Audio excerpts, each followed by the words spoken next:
She's been a member of 4-H going on 10 years, and she created and is serving as team leader of the Electric Club. And that club has members from 3 counties in North Carolina and is growing. Lacey plans to attend North Carolina State University this fall as a Park Scholar and as a member of the University Honors Program. Her future plans are to graduate from North Carolina State and continue on to medical school, hoping to become a pediatric surgeon. I'm really very pleased and privileged to get to introduce to you Lacey Martin.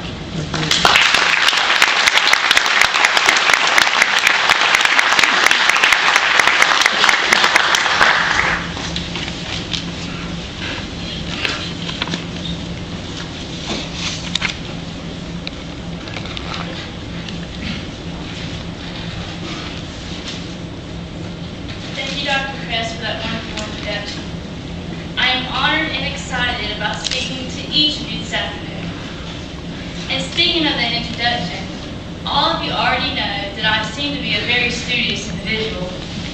You know that I've already attended many college-level courses, important interviews, and have reached many important goals. But imagine right now that you did not know anything about me. And imagine that your boss has just given you a very important job to do. A job that requires much deep thought, time commitment, and at least the appearance of class and intellect. Your boss tells you that he's sending over your only team member to help with this very important job. Eventually, a knock comes at the door, and in walks me. Me and my obvious youth, my big eyes and teeth, and of course the most defining sign of my intellect, my North Carolina Southern accent. Yes, visions of the unemployment office start flashing before your eyes. But as we work together towards a common goal, you realize that you judged me too soon. My eyes are big, but they take in information quickly. My mind is young, but it's fresh with new ideas. And my accent, well, eventually it grew on you. The situation I just described shows how easy it is to judge someone by their appearance and cultural upbringing, or as the old saying goes, a book by its cover. I wanted to make this point because I feel something that has helped me become the person that Dr. Kress introduced to you is also sometimes judged by its cover, and that thing is 4-H. The 4-H program is many times judged by its cover. I'm sure there are many of you out there that have heard the same responses from people when you mention 4-H. Oh, 4-H. Do you have horses? Do you raise sheep? And the one that always amuses me the most. Did you make that outfit?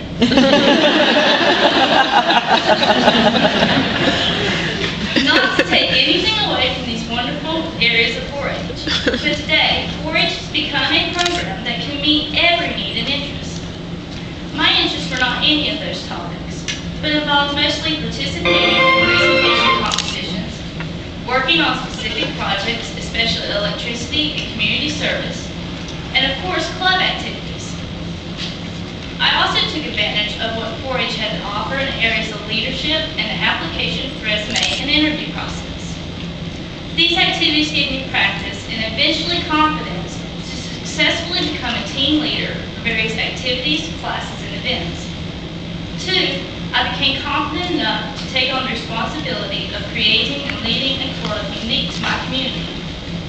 I feel the learning experiences I gleaned from the 4-H book educated me in ways to successfully participate in important interviews and walk away with confidence that I'd done a job worthy of a 4-H member. If I had not been a 4-H member, I am not sure I would have been the recipient of a Park Scholarship to North Carolina State University. The 4-H book is full of so many opportunities and subjects. Underneath the 4-H book's cover lies excitement, learning, and ways to be recognized for hard work and dedication. Through the vast 4-H curriculum, the needs and interests of any young person that chooses to take the time to get involved can be met. These young people can explore a multitude of topics, from livestock to computers, textiles to electricity, small engine repair to small animal most exciting things about the 4-H book is that it is never ending. As long as we have dedicated people and volunteers, the book can keep growing. It grows by meeting the ongoing challenge of changing times and by adding more to the already excellent curriculum. But it still holds true to the values 4-H is founded on by taking the older subjects and presenting them in modern ways. And this is where we all can help. As we meet this week, think about your past experiences with the 4-H curriculum and where you feel changes should be made. Let's work together to present new ideas to help make the 4-H curriculum the best it can be. Let's work together to make the best better. I have been a 4-H member since I was 9 years old. Although most of the 4-H clubs I was involved in were community service specific clubs, 4-H also allows members to do projects on their own. I'm a very hands-on and visual learner. I enjoy putting things together with my hands. The 4-H electricity project seemed perfect for me. I completed all 4 4-H electricity project books as independent projects. This past fall, I taught 2 groups of 50 4th grade students many of the activities from the first 4-H electric book entitled Magic of Electricity. I did this over a 13-week period of time. After the first few lessons, it soon became apparent I would need something more with a group that large than just verbally telling them what to do. With the help of my mom, who has always been my 4-H leader, we created several visuals like these.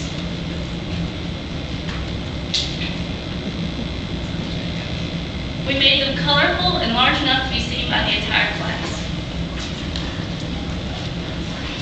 I was told by some of the teachers that taught these students every day that they'd always been intimidated and almost fearful of teaching electricity. But now, they had seen the hands-on approach of 4-H electric curriculum. They felt they could now teach it themselves and use this curriculum with future classes. Where else but 4-H can we find programs that can successfully teach dozens of students at a time, or, using the same program, allow the interested individual to take a book and go with it completely on their own? I hope, as we meet this week, we can share experiences with each other similar to the one I just related. I hope we can learn from each other, keeping an open mind and spirit to the more experienced and the obviously young, the more focused and the big-eyed wanderers, and of course, give a little extra time to those of us with just a slight accent. Thank you for listening, and I look forward to this wonderful opportunity to learn and share with all of you this